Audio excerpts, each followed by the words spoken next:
নমস্কার, 7 week news নেটওয়ার্কে আপনাদের স্বাগত। 2026-এর ভোটের নির্ঘণ্ট এখনো প্রকাশ হয়নি, তবে ভোট যুদ্ধে জিততে নিজেদের স্ট্র্যাটেজি তৈরি করতে শুরু করে দিয়েছে রাজনৈতিক দলগুলি।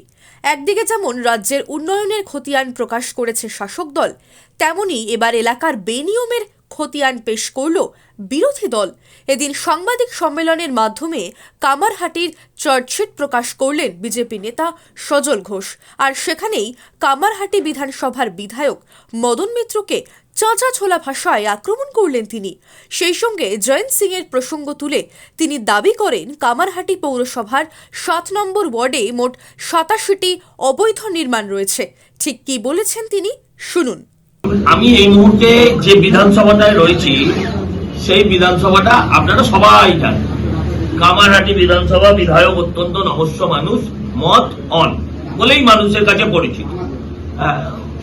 তিনি রাত্রে দিনে সবসময় একটা কালো চশমা পরে থাকেন, তাই তিনি পরিবর্তনের রংটা দেখতে পাচ্ছেন না, তাই তিনি এই অঞ্চলের মানুষের দুঃখ কষ্ট যন্ত্রণা দেখতে পাচ্ছেন না। সেটাই আমি আপনাদের কাছে তুলে ধরবার জন্য এসছি, আমরা এসছি আপনাদের কাছে তুলে ধরার জন্য। প্রথম হচ্ছে, এটা কিন্তু মনে রাখবেন, সেই প্রখ্যাত বিখ্যাত কুখ্যাত যাই ধরুন না কেন, সেই জয়ন্ত সিং এর বিধানসভা, যে জয়ন্ত সিং তার ভিডিও আপনারা আমরা সবাই দেখেছি। যে জয়ন্ত সিং এর হোয়াইট হাউস, যে জয়ন্ত সিং না হোয়াইট হাউস মানে আবার আপনি ট্রাম্পের কথা ভাববেন না, এখানকার ট্রাম্প যাকে কথা বলছে, সেই জয়ন্ত সিং এর হোয়াইট হাউস, সেটা এখনো অব্দি হাইকোর্ট, ডিভিশন বেঞ্চ সবাই নির্দেশ দেওয়া সত্ত্বেও পুরসভা বুলডোজার পায়নি। বুলডোজার উত্তরপ্রদেশ থেকে আমাদের এনে দিতে হবে, দিলে তারপর ওরা ভেঙে গুঁড়োবে। এখানে আমি একটা অবৈধ নির্মাণ এই জয়ন্ত সিংদের নেতৃত্বে কোথায় গিয়ে পৌঁছেছে আপনাকে একটা উদাহরণ দিচ্ছি।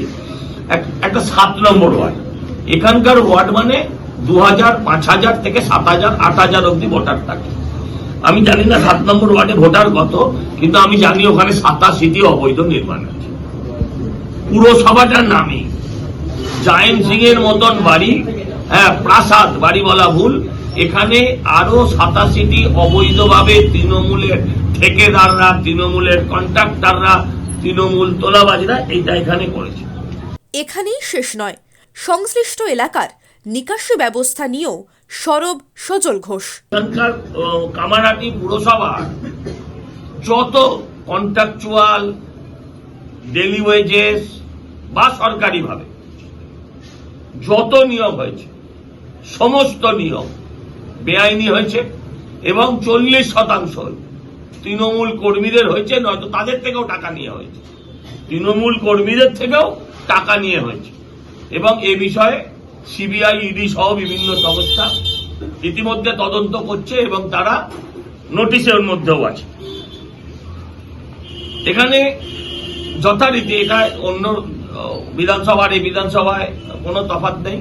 এখানে একটা পানের দোকান করতে গেলেও টাকা দিতে হয়, এখানে একটা বাড়িতে পেরেক পুঁততে গেলেও টাকা দিতে হয়। এখানে আপনি যাই করবেন এলাকার জয়ন্ত সিংদের টাকা দিতে হয়। এটা সেই বিধানসভা, যে বিধানসভার এক মহিলা কাউন্সিলরের প্ররোচনাতে এক তৃণমূল যুবককে আত্মঘাতী হতে হয়েছিল। এটা সেই বিধানসভা যেখানকার কাউন্সিলররা, তারা মদনদার অত্যন্ত আত্মীয় ঘনিষ্ঠ, তারা সারাদিন বিদেশ ঘুরে বেড়ায়, টিকটক করে বেড়ায়, তারা মানুষের কাজ কখনো করে না, তারা মানুষের সঙ্গে কখনো থাকে বলে আমার মনে হয় না।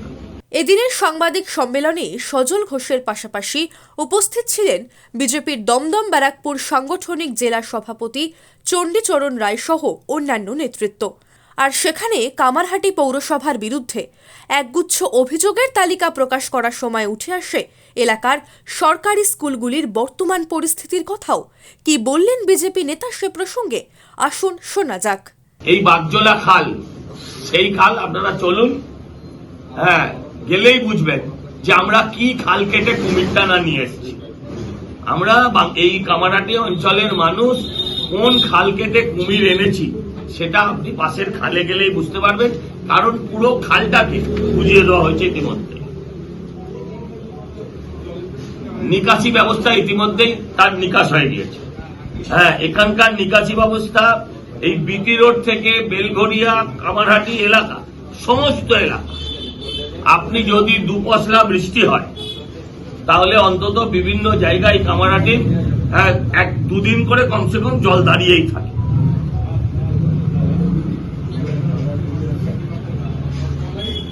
এইখানে 2025 সালে আমরা এখন দূষিত জল খেয়ে মৃত্যু নিয়ে অনেক আলোচনা চলছে। এখানেও একটা কলরব হয়েছিল, এখান থেকেও বহু মানুষকে হাসপাতালে পৌঁছতে হয়েছিল। আপনারাও অনেক সংবাদ মাধ্যম সেই সময় এটা কভার করে দেখিয়েছিলেন। 2025 সালে 50 জনের বেশি মানুষ হসপিটালাইজড হতে হয়েছিল ওই অপরিশ্রুত পানীয় জলের জন্য। এখানকার মানুষের জনজীবন, ব্যবসা বাণিজ্য সবই তৃণমূলী গুন্ডা দ্বারা নিয়ন্ত্রিত। এখানে এমপি ল্যান্ড, এখানে এমএলএ ল্যান্ড, যে কোথায় খরচ করা হয়েছে এবং কি কি উন্নয়ন হয়েছে আমরা এই অঞ্চলের মানুষ জানি না। এখানকার স্কুলগুলো সব অলমোস্ট পুরনো, যত সরকারি বেসরকারি, সরকারি স্কুল যত ছিল, আগে বেসরকারি ছিল না, সমস্ত স্কুল প্রায় বন্ধ অথবা বন্ধের মুখে। ভোট এলেই শুরু হয় কাজের খতিয়ান দেবার পালা, শুরু হয় না হওয়া কাজের হিসেব নিকেশও। এবার কামারহাটি বিধানসভার সেই না হওয়া কাজের হিসেব নিকেশ নিয়ে হাজির বিরোধী নেতা সজল ঘোষ। যদিও প্রতিবেদন লেখা পর্যন্ত তার একগুচ্ছ অভিযোগের প্রেক্ষিতে স্থানীয় তৃণমূল নেতৃত্বের তরফে মেলেনি কোনো প্রতিক্রিয়া। এই চার্জশিট ভোট বাক্সে কতটা প্রভাব ফেলে সেটাই এখন দেখার। কামারহাটি থেকে রাজাদে 7 আওয়ার নিউজ নেটওয়ার্ক। আরও বিভিন্ন খবরের আপডেট জানতে হলে 7 আওয়ার নিউজ চ্যানেলটিকে সাবস্ক্রাইব করতে ভুলবেন না, কারণ আপনাদের একটা সাবস্ক্রিপশন আমাদের জন্য অত্যন্ত মূল্যবান। এবং সেই সঙ্গে আমাদের হোয়াটসঅ্যাপ চ্যানেলটি ফলো করে অবশ্যই পাশে থাকবেন। জয় হিন্দ।